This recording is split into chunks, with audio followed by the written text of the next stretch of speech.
August 2016. Ahmed Mansour, a human rights activist in the United Arab Emirates, received a text message on his iPhone. Secrets about torture in UAE prisons. Click here to learn more. He didn't click it. Instead, he forwarded it to cybersecurity researchers at the University of Toronto. What they discovered would expose the most dangerous spyware ever created. A tool so powerful it could turn your phone into a 24/7 surveillance device without you clicking anything, without you knowing, without you being able to stop it. This is the story of Pegasus, Israeli spyware that hacked 50,000 phones across the globe, including presidents, journalists, activists, and possibly you.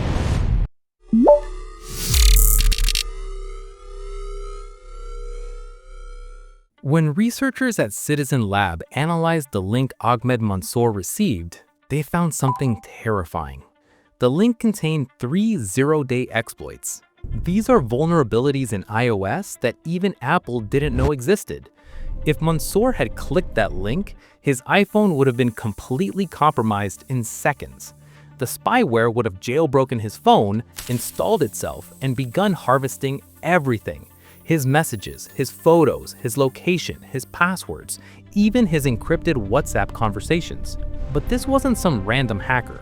The code signature revealed something shocking. The spyware was called Pegasus, and it was created by a private company called NSO Group based in Israel. Citizen Lab immediately notified Apple.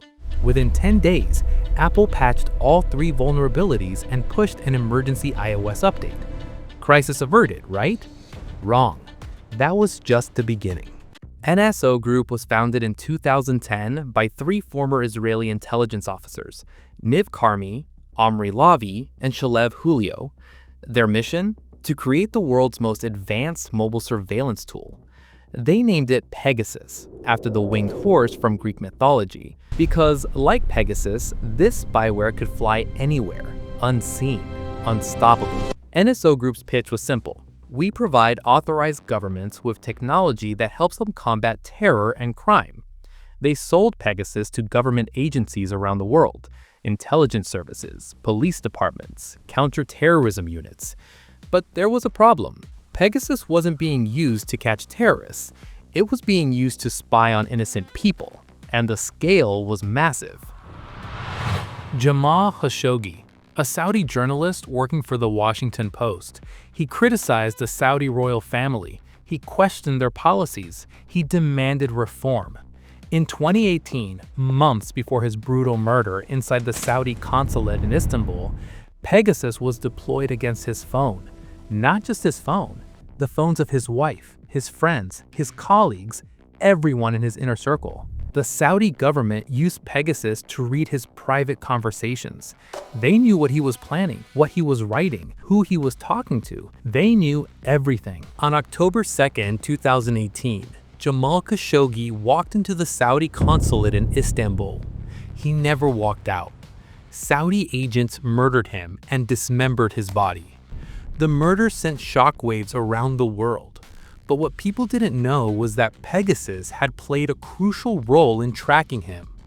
Omar Abdulaziz, Khashoggi's friend and fellow Saudi dissident living in Canada, later discovered his phone had been hacked with Pegasus 6 months before the murder. The spyware revealed Khashoggi's private criticisms of the Saudi royal family. According to Abdulaziz, this intelligence played a major role in Khashoggi's death. But it wasn't just journalists. Emmanuel Macron, president of France, his phone number appeared on a leaked list of potential Pegasus targets. The client? Morocco.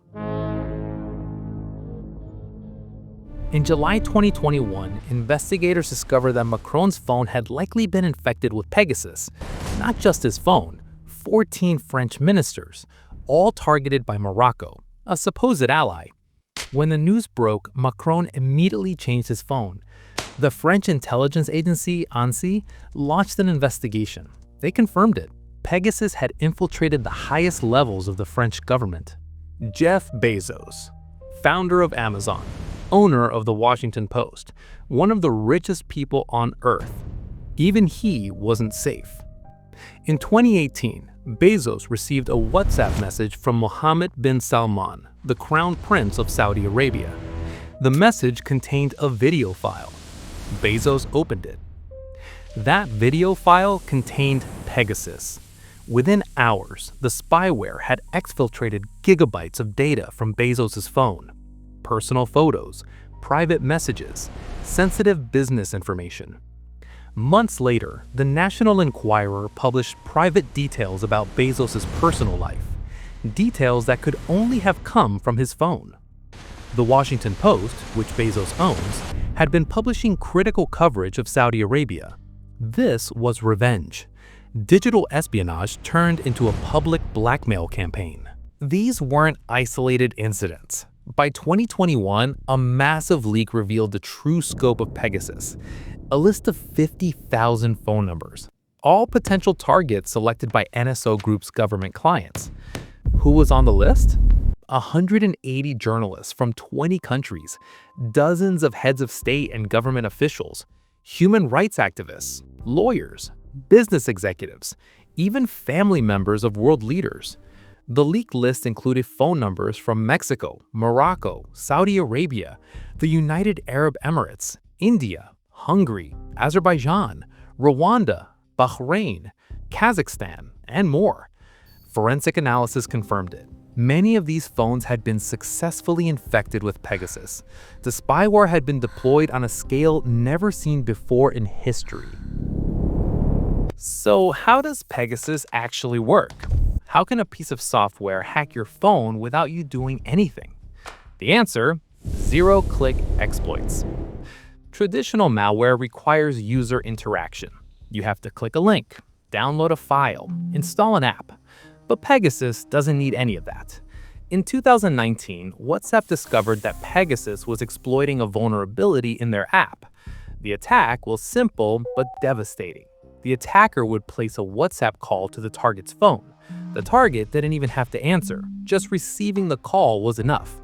The moment the call came through, Pegasus code would execute through the vulnerability. Within seconds, the spyware would install itself, gain root access, and begin collecting data. Then, it would delete all traces of the call. The target never knew anything happened. But NSO Group didn't stop there. By 2020, they had developed an even more sophisticated attack vector, Apple's iMessage. In December 2021, researchers at Google's Project Zero documented an exploit called forced entry. Here's how it worked. Pegasus would send an iMessage to the target. The message appeared to contain a GIF image, but hidden inside that GIF was actually a JPEG-2 image. This is a specialized image compression format. The JPEG-2 format had a vulnerability in how it was processed by iOS. Pegasus exploited this vulnerability to construct an emulated computer architecture inside the image stream. Essentially, they built a tiny computer inside an image file. This emulated computer then executed Pegasus code, giving the spyware complete access to the iPhone. All of this happened in milliseconds. The target saw nothing, no notification, no warning, no consent.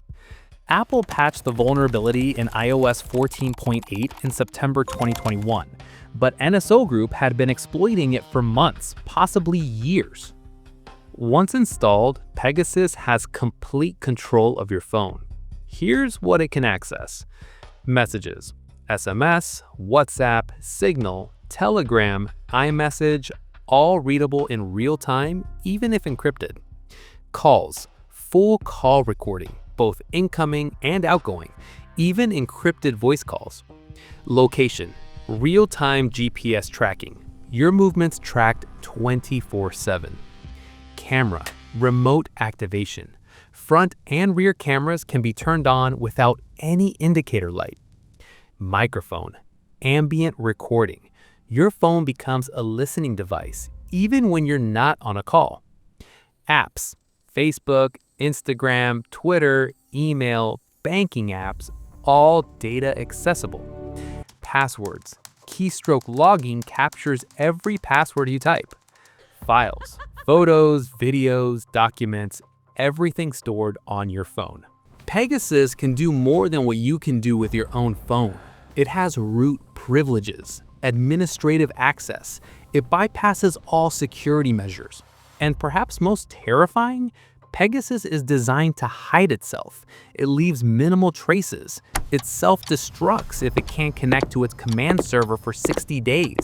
It self-destructs if it detects it's on the wrong phone. It's designed to be invisible and untraceable. How much does this cost?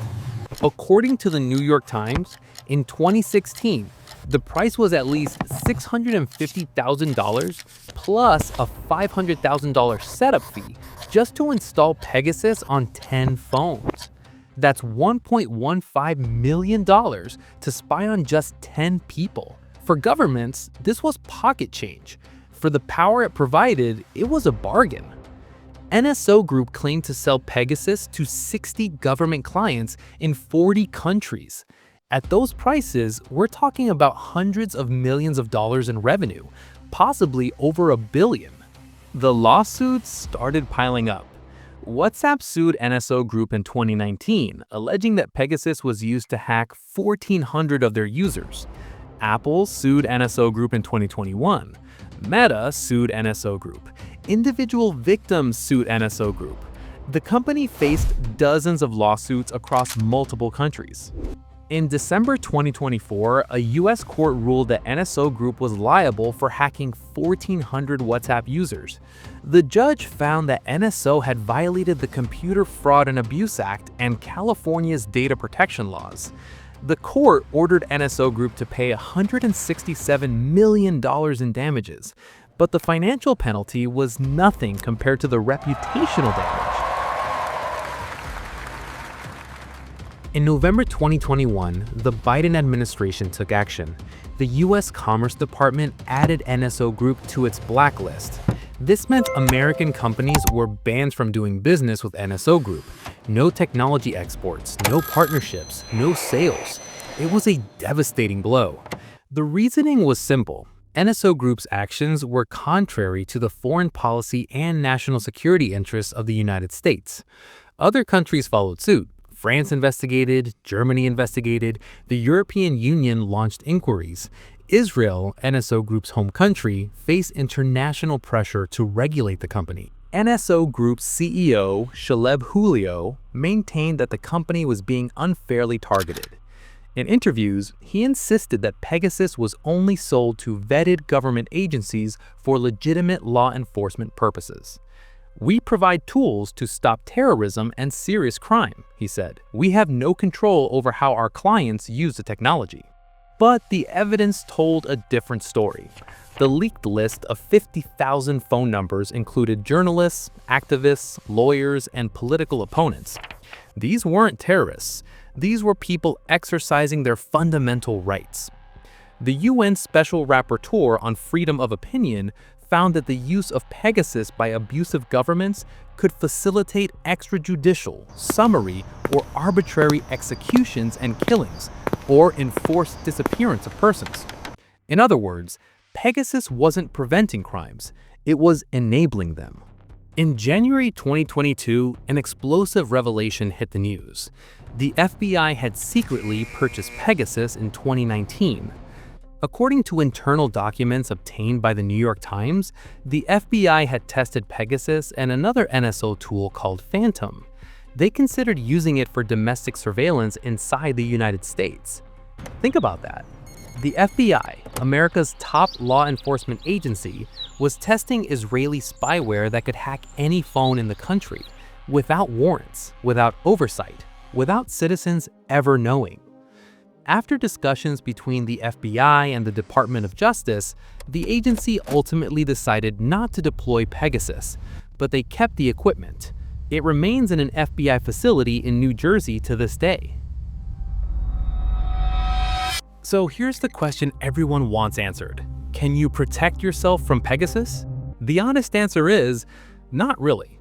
Pegasus exploits zero-day vulnerabilities. These are flaws that even the phone manufacturers don't know about. If Apple and Google don't know the vulnerability exists, they can't patch it. And if they can't patch it, you can't defend against it. But there are some things you can do to reduce your risk. 1. Update your software immediately. Every iOS update from Apple and every Android update from Google includes security patches. Install them the moment they're available. 2. Restart your phone daily. Earlier versions of Pegasus only lived in temporary memory. A restart would remove them. Newer versions persist, but a daily restart still helps. 3. Be suspicious of strange behavior. Battery draining unusually fast, phone running hot, unexpected data usage. These could be signs of spyware. 4. Use security tools. Amnesty International released a free tool called Mobile Verification Toolkit. It can detect traces of Pegasus on your device. 5. Avoid high-risk countries. If you're a journalist, activist, or political figure traveling to countries known to use Pegasus, consider using a burner phone. Leave your main device at home. But let's be honest, these measures help against basic attacks. If a sophisticated government agency wants to hack your phone with Pegasus, they probably can. The technology is just too advanced. The Pegasus scandal revealed something fundamental about our modern world. Your phone is not secure. It never was. The device you carry in your pocket, the device that knows everything about you, can be turned into a surveillance tool at any moment. And it's not just NSO Group. There are dozens of companies selling similar spyware to governments around the world. Pegasus is just the most famous. The real question isn't, can Pegasus hack my phone? The real question is, in a world where Pegasus exists, what does privacy even mean anymore? As of 2024, NSO Group is struggling. The lawsuits, the blacklist, the international pressure. The company has laid off employees. Revenue has collapsed. Some reports suggest NSO Group might go bankrupt. But here's the thing. Even if NSO Group disappears, Pegasus won't. The technology exists. The exploits exist. Other companies will copy it, improve it, sell it. In August 2024, security experts revealed that Russia-linked agencies had obtained code similar to Pegasus. They had reverse engineered it, adapted it, and were using it for their own operations. The genie is out of the bottle. You can't put it back. The Pegasus Project investigation uncovered one of the largest surveillance operations in history. 50,000 phones, 40 countries, governments spying on journalists, spying on activists, spying on each other. Ahmed Mansour, the activist who started this entire story by not clicking that link in 2016, he's currently serving a 10-year prison sentence in the United Arab Emirates. His crime? Insulting the UAE leadership on social media. Jamal Khashoggi never got justice. His murderers remain free. His phone, hacked by Pegasus, helped seal his fate. Jeff Bezos survived his hack, but the private details of his life were exposed to the world. And Emmanuel Macron? He changed his phone. But how many more government officials are compromised and don't even know it? The truth is, we live in an age of total surveillance. Your phone knows where you are every second of every day. It knows who you talk to, what you say, what you search for, what you buy, what you believe. Most of the time, that data is used to sell you ads. But in the wrong hands, with the right tools, it can be used to track you, to monitor you, to control you, to silence you. Pegasus proved that no one is safe. Not presidents, not billionaires, not journalists, not you. And somewhere, right now, someone is developing the next Pegasus, a spyware even more powerful, even more invisible, even more dangerous. Your phone is listening. The question is, who's on the other end?